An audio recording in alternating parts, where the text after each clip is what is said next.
Hello friends, स्वागत है सभी का मेरे YouTube channel SP coaching classes पर।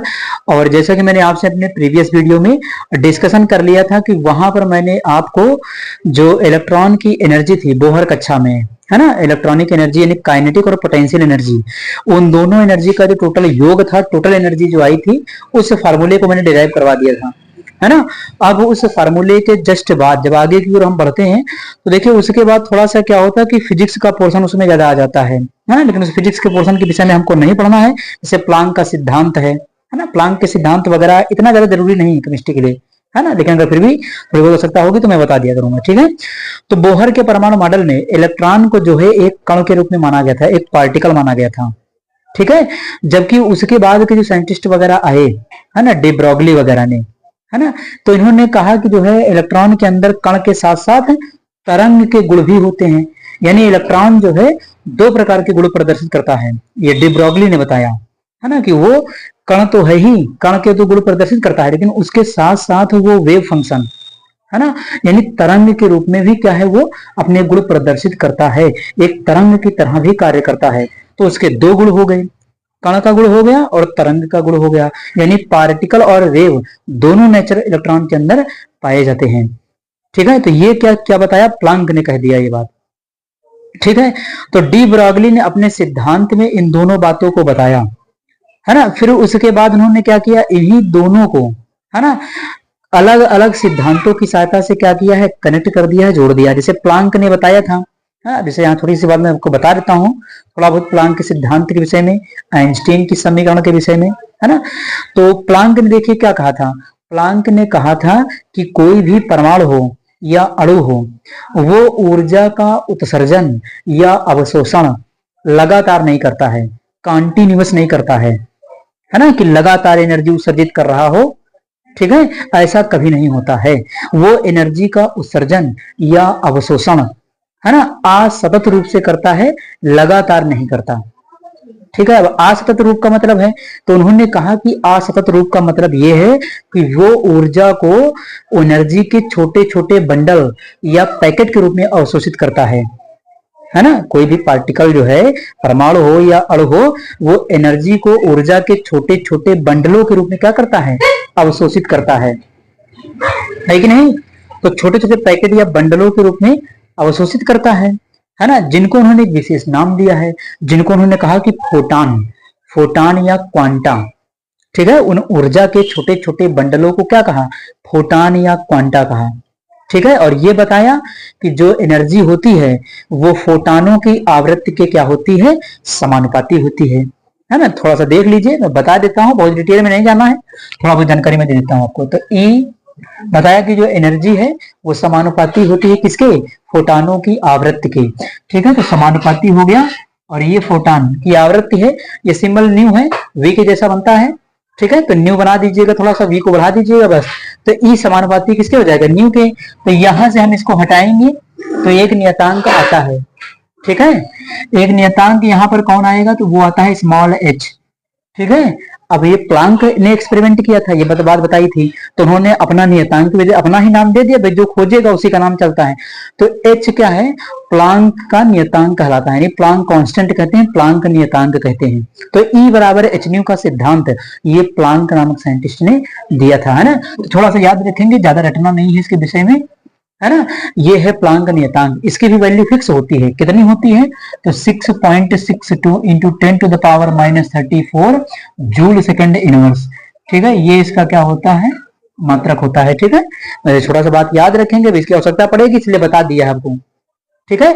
तो ये प्लांक के सिद्धांत से है, प्लांक ने ये बात बता दी थी कि लगातार ऊर्जा का उत्सर्जन नहीं करेगा, वो असतत रूप से या लगातार नहीं कह सकते हैं, ऊर्जा का उत्सर्जन या अवशोषण करता है, और छोटे छोटे पैकेट या बंडलों के रूप में करता है, जिन्हें फोटान या क्वांटा कहते हैं। ये फिजिक्स में डीपली पढ़ेंगे आप इसके विषय में, ठीक है।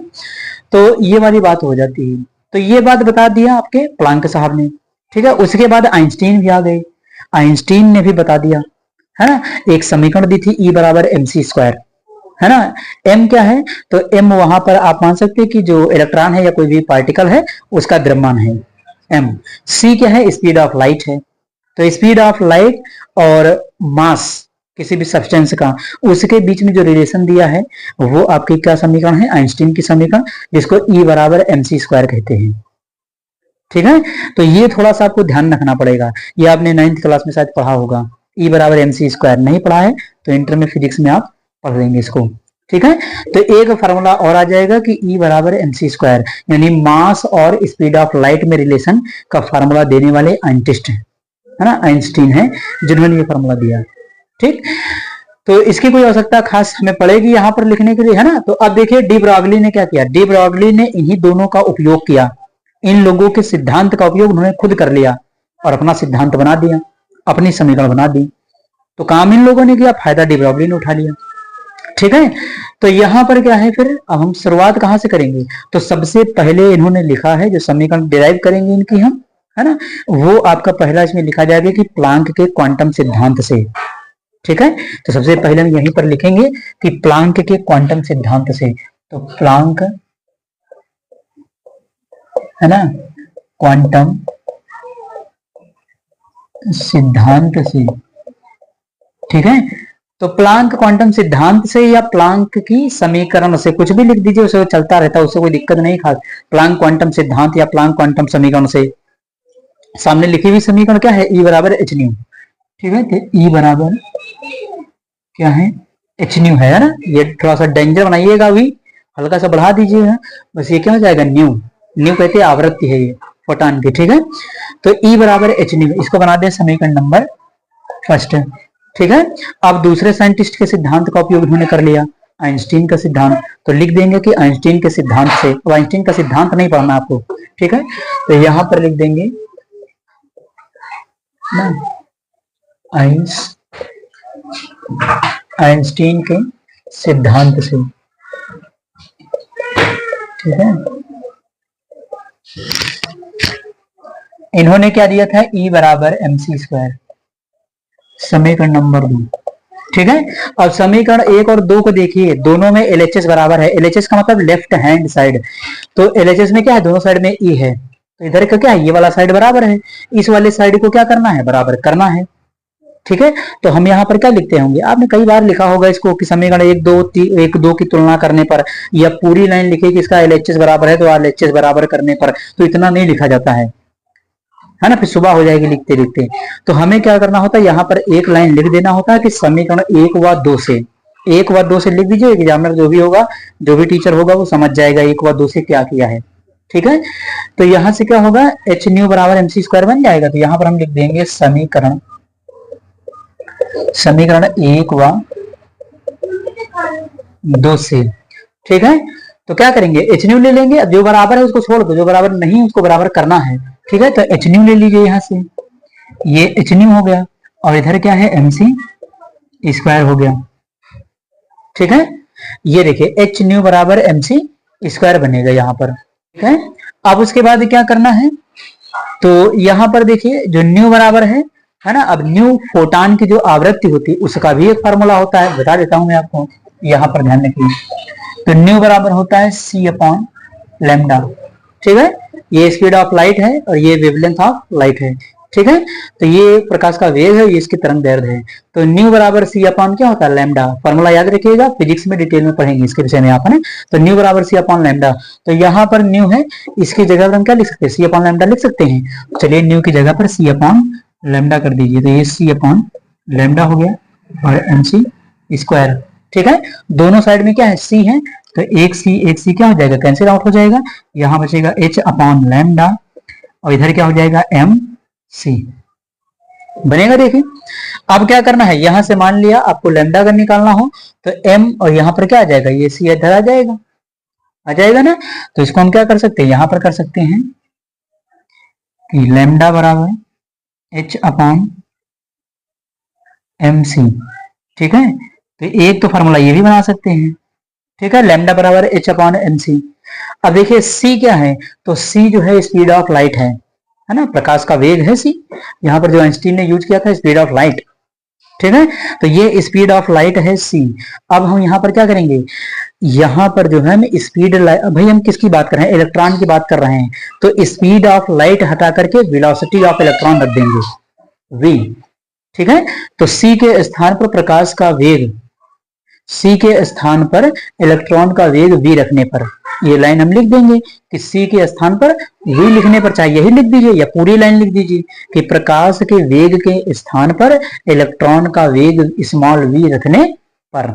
ठीक है, तो यहां पर चलिए लिख देते हैं इस साइड में, इधर है ना, यहां कर देते हैं, इसको हटा देते हैं, इसका कोई यूज नहीं है। तो C के स्थान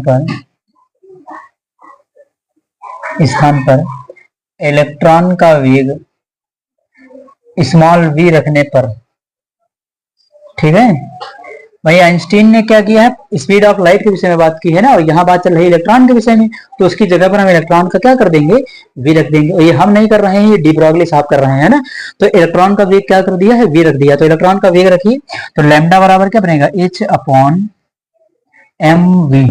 ठीक है, देखिए ये फार्मूला ये डिराइव हो गया, लैम्डा बराबर h अपॉन mv।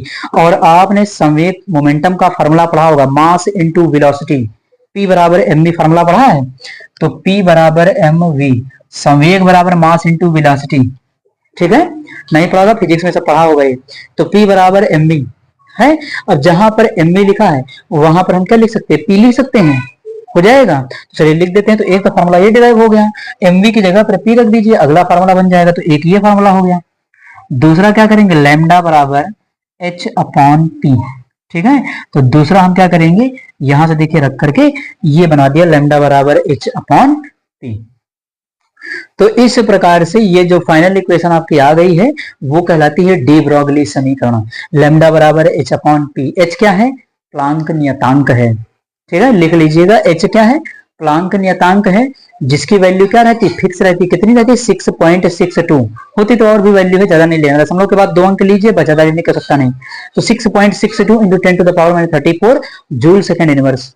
ठीक है, ये हो जाएगा। तो h आपका प्लांक नियतांक हो जाएगा, p क्या है, संवेग है, मोमेंटम है, ये सवाल में दिया जाएगा या निकालने के लिए कहा जाएगा। लैम्डा क्या है, तो वेवलेंथ है, तरंग दैर्ध्य है। ठीक है, तो इस प्रकार से ये सारे फॉर्मूले मैंने क्या कर दिया आपको, ये जो समीकरण आई है ये दोनों, इनमें से हम क्या कर सकते हैं, इसको ज्यादातर लिखा होता है, ये डी ब्रॉगली समीकरण है। ठीक है, कहीं कहीं इसको भी कह देते डी ब्रॉगली समीकरण, तो इन दोनों ये सेम ही है, ज्यादा कुछ डिफरेंस नहीं, एमवी की जगह पर पी रख दिया तो ये आ गया। लेकिन ज्यादातर ये मिल जाती है कि उपरोक्त समीकरण ये वाली जो है वो डी ब्रॉगली समीकरण कहलाती है। ठीक है, तो ये आप बहुत कठिन नहीं फार्मूला, एक बार देखेंगे, ई बराबर एच न्यू, ई बराबर एमसी स्क्वायर, दोनों को बराबर कर दीजिए, और सी, ये जो आपका न्यू लिखा है, न्यू बराबर सी अपॉन लैम्डा होता, पीछे बताया अभी, तो इसी न्यू की जगह पर सी अपॉन लैम्डा रख दिया, सी से सी कट गए, यहाँ पर क्या बचा, एच बचा, नीचे लैम्डा, इधर एमसी, एमसी को यहाँ ले आए, लैम्डा को वहां ले गए, तो लैम्डा बराबर एच अपॉन एमसी बन गया। उसके बाद सी के स्थान पर इलेक्ट्रॉन का वेग v रखने पर लैम्डा बराबर एच अपॉन एमवी हो जाएगा, एमवी पी बराबर एमवी होता संवेग, तो पी रख दिया, तो आपका ये फार्मूला ड्राइव हो गया। ठीक है, अब क्या करना है, आप इसका स्क्रीनशॉट ले लीजिए, फिर इसके बाद इसके क्वेश्चंस की प्रैक्टिस में आपको करवाता हूं।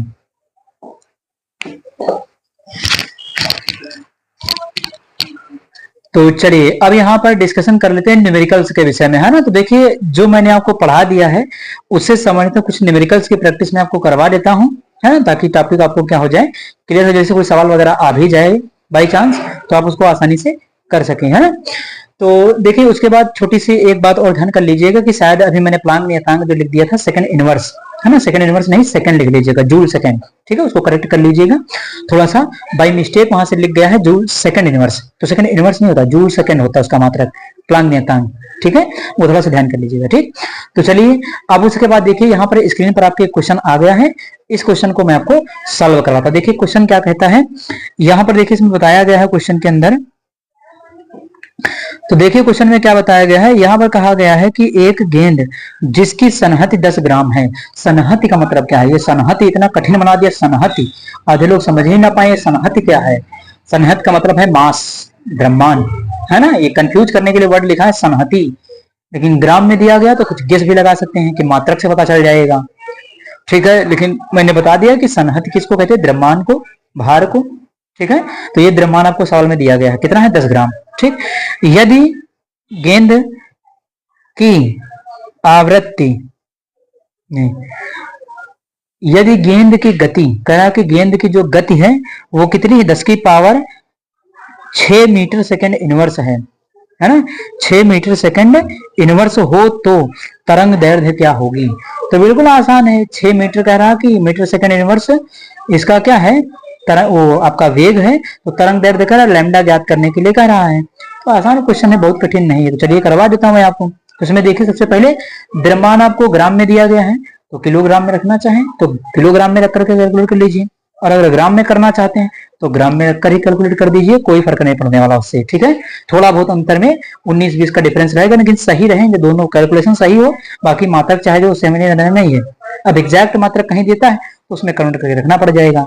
ठीक है, चलिए तो यहाँ पर आपको दिया है द्रव्यमान m, सोल्यूशन में हम लिख देते हैं सोल्यूशन, द्रव्यमान आपका है स्मॉल m, यानी द्रव्यमान सवाल में आपको दिया है द्रव्यमान, है ना, स्मॉल m कितना है 10 ग्राम। ठीक है, 10 ग्राम। अगर किलोग्राम में बदलेंगे तो 1000 से भाग करना पड़ेगा, तो भाग भी कर सकते हैं, इसको कोई दिक्कत नहीं। अगर भाग यहां से करना तो 10, और ये कितना हो गया 1000, एक जीरो से एक जीरो क्या हो जाएगा, कैंसिल हो जाएगा, और ये 10 की पावर 2 ऊपर जाएगा 10 की पावर -2, किसमें हो गया, किलोग्राम में कन्वर्ट हो गया। देखिए बना दिया किलोग्राम में, ग्राम में रखना होगा तो ऐसे कर लेना। ठीक है, चलिए उसके बाद फिर देखते हैं दूसरा, आपको वेग दिया गया है, वेग यानी वेग को वे दिया है ना।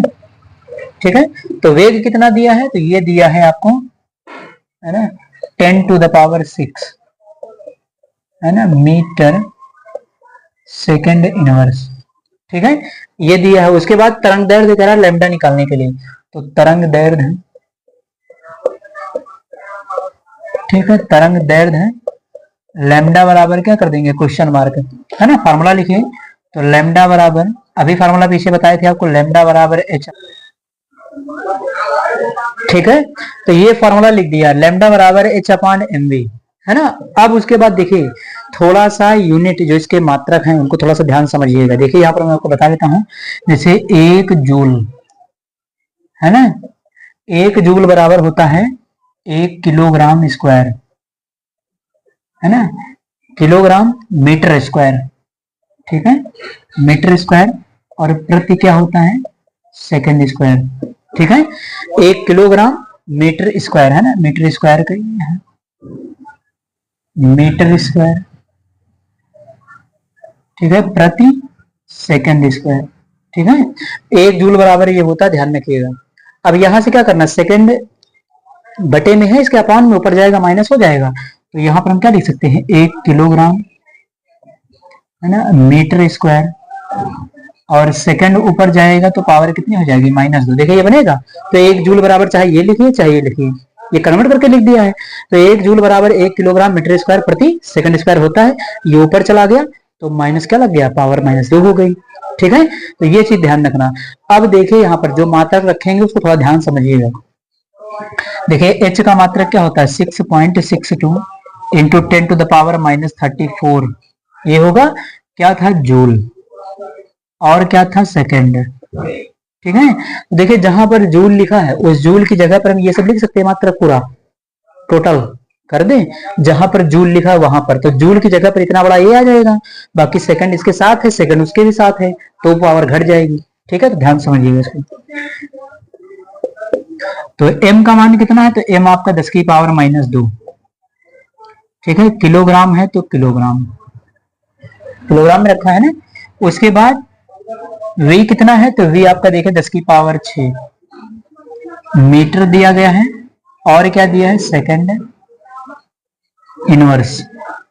ठीक है, ये खाली वैल्यू रखा है अभी पर, यहाँ वैल्यू समझाने के लिए आपको कर रहे हैं इतना सब कुछ ना। तो ये हो गया, आप जूल की जगह पर हम क्या लिख देंगे, वो देखिए 6.62 10⁻34, जूल की जगह पर वो लिख दें, क्या लिखना है, किलोग्राम, ठीक है, मीटर स्क्वायर, और सेकंड की पावर -2, और पहले से इसमें क्या था, सेकंड। ठीक है, देखिए जूल की जगह पर ये लिख दिया, सेकंड पहले से इसमें था, तो 2 पावर से 1 पावर घट जाएगी, सेकंड इनवर्स हो जाएगा।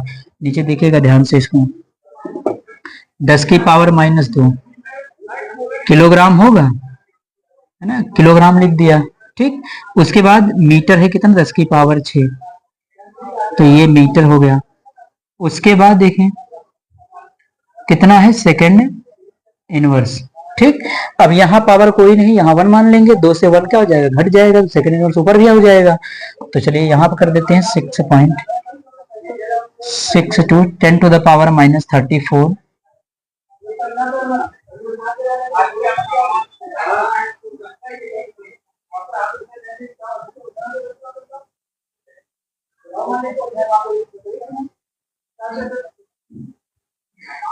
तो 10 की पावर 6 से घटा देंगे इसको, तो कितना हो जाएगा, 10 की पावर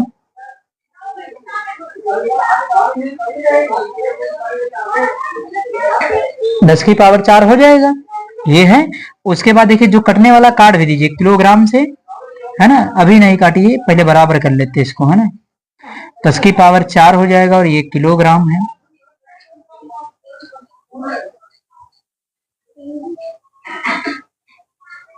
है ना, ये मीटर हो जाएगा और ये क्या है, सेकंड इनवर्स। ठीक है, तो ये दोनों कट जाएंगे, ठीक है, ये दोनों कट जाएंगे। 10 की पावर 4 ऊपर जाएगा, 10 की पावर माइनस हो जाएगा 4, देखिएगा ध्यान से। तो लैम्डा बराबर 6.62 10 टू द पावर, देखिए ऊपर क्या बचेगा, ऊपर क्या बचेगा, तो मीटर से 1 मीटर स्क्वायर से मीटर स्क्वायर भी तो कटेगा, मीटर स्क्वायर से 1 मीटर कट जाएगा, 1 मीटर बचेगा। ठीक, तो ये हो गया, ऊपर बचा मीटर, है ना, ये हो जाएगा। पावर भी ऊपर लेकर के चले जाइए, तो कितना हो जाएगा, 10 की पावर, ये माइनस का 34 है और ये 10 की पावर माइनस का 4, और क्या बचेगा, मीटर। देखिए 34 4 कितना हो जाएगा, 38। तो लैम्डा बराबर आ गया 6.62 into 10 to the power -38 metre. ठीक है, ठीक है, ये देखिए इसका आंसर हो जाएगा 6.62 into 10 to the power 38 metre बन जाएगा इसका आंसर। ठीक है, तो थोड़ा सा मात्रा का कैलकुलेशन करना था, इसलिए मैंने आपको यहाँ पर ये बता दिया कि आंसर किस प्रकार से क्वेश्चन के अंदर आता है। ठीक है, और ये ध्यान रखना, 1 जूल बराबर किलोग्राम मीटर स्क्वायर प्रति सेकंड स्क्वायर। ठीक है, तो आप इसका स्क्रीनशॉट ले लीजिए, फिर नेक्स्ट क्वेश्चन को मैं आपको सॉल्व करवाता हूँ।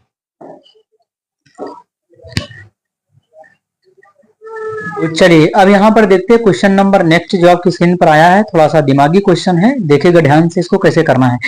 तो देखिए क्वेश्चन में कह रहा है कि यदि 2 कण है, कह रहा कि 2 कण ए व बी गति कर रहे हैं, कहता है कि 2 कण ए और बी गति कर रहे हैं। ठीक है, कण बी का संवेग ए के संवेग का आधा है, कहता कि कण जो बी है उसका संवेग ए के संवेग का क्या है, आधा है। ठीक है, यदि कण ए की तरंग दैर्ध्य 5 into 10 to the power -8 metre है, तो कण बी की तरंग दैर्ध्य ज्ञात कीजिए। तो कह रहा कि कण बी की तरंग दैर्ध्य आपको क्या करना है, फाइंड करना है। तो 2 पार्टिकल दिए हैं, थोड़ा सा दिमाग लगाना पड़ेगा क्वेश्चन के अंदर, बहुत ज्यादा हार्ड भी नहीं है, लेकिन थोड़ा सा ध्यान देना पड़ेगा। तो सबसे पहले इसमें क्या करना पड़ेगा, चलिए मैं इसको सॉल्व करवाता हूं आपको। तो सबसे पहले यहां पर हमें क्या करना है, लैम्डा बराबर h/p, है ना, ये फॉर्मूला ले लेते हैं और दोनों कणों के लिए पहले हम क्या लिख लें, तरंग दैर्ध्य लिख लें, दोनों के लिए लिख लें, फिर सॉल्व कर लेंगे। तो पहले कण ए के लिए लिख लें, है ना, यहां पर लिख लें कण ए के लिए। ठीक है, तो कण ए के लिए क्या लिखना है, तरंग दैर्ध्य लिखना है। ठीक है, तो ध्यान दीजिए यहाँ, तो ए के लिए क्या, तरंग दैर्ध्य का सिंबल ये लैम्डा हो गया, लैम्डा के सफिक्स में क्या लगा दिया, ए, पहचानने के लिए किसकी तरंग दैर्ध्य है, ए की। ठीक है, तो लैम्डा ए लिख लिया, ऊपर क्या है तो एच है और नीचे क्या है पी है, और ये यहाँ क्या लगा दिया, ए लगा दिया, देखिए बना दिया। तो ए के लिए हमने क्या किया है, तरंग दैर्ध्य का फार्मूला लिख दिया। ठीक है, इसी तरीके से बी वाले के लिए तरंग दैर्ध्य का फार्मूला लिखेंगे, तो इसको चाहे कुछ बना दीजिए, समीकरण नंबर इसको बना दिया 1। ठीक है, बी वाले के लिए बना दीजिए, तो चलिए कण बी के लिए, है ना, लिख दे यहाँ पर कण बी के लिए। ठीक है, तो लैम्डा बी बराबर देखिए बना देंगे, तो फिर वैसे बनेगा h/p/b, समीकरण नंबर 2। ठीक है, इतना मैंने दोनों के लिए लिख दिया है। अब जो सवाल में कह रहा था, क्या कह रहा था सवाल में, कि जो कण ए का संवेग है वो बी का संवेग जो कह रहा था, सवाल में एक बार फिर से पढ़ लीजिए ध्यान से। अब उसके बाद सवाल में आगे देखिए क्या कह रहा था, तो कह रहा था इसमें कि जो बी का संवेग है ए के संवेग का आधा है, तो ए के संवेग का आधा है बी का संवेग। ये क्या कह रहा है, तो समय को p से लिखते हैं, आधा कर दीजिए, कोई दिक्कत नहीं। चलिए यहाँ पर हम लिख देंगे, है ना, तो प्रश्नानुसार लिख सकते हैं या सीधे लिख दीजिए, कोई दिक्कत नहीं, है ना। तो यहाँ पर लिख देंगे प्रश्नानुसार, यानी प्रश्न जो कह रहा है, ठीक है, क्या कह रहा है कि जो b का संवेग है, a के संवेग का क्या है, आधा। a का संवेग कितना है, देखिए पी ए लिखा है, ये p क्या है, संवेग है किसका है, a का, तो pa हो गया, b ये संवेग है b का है, तो pb हो गया, ठीक। इसके संवेग का क्या है, आधा हो गया। देखिए pv बराबर pa/2, ये a का संवेग है, उसका ये आधा है, आधे का मतलब बटे में 2 लग जाएगा, तो ये देखिए 2 हो गया, ठीक। अब उसके बाद देखिए यहाँ पर लैम्डा b,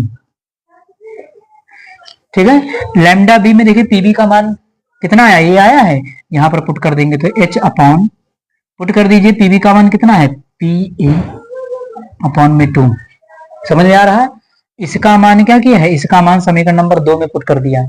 अगर लिखना चाहे एक लाइन तो लिख लीजिएगा, है ना, कि pb बराबर pa/2, ठीक है। या इसको कोई समीकरण बना करके जैसे बना लीजिए इसको 3, ठीक है, 3 का मान 2 में रखने पर, तो 3 का मान 2 में रख देंगे तो ये बनेगा, ठीक है। अगर ज्यादा दिक्कत आ रही हो तो यहां लिख लीजिएगा, इस समीकरण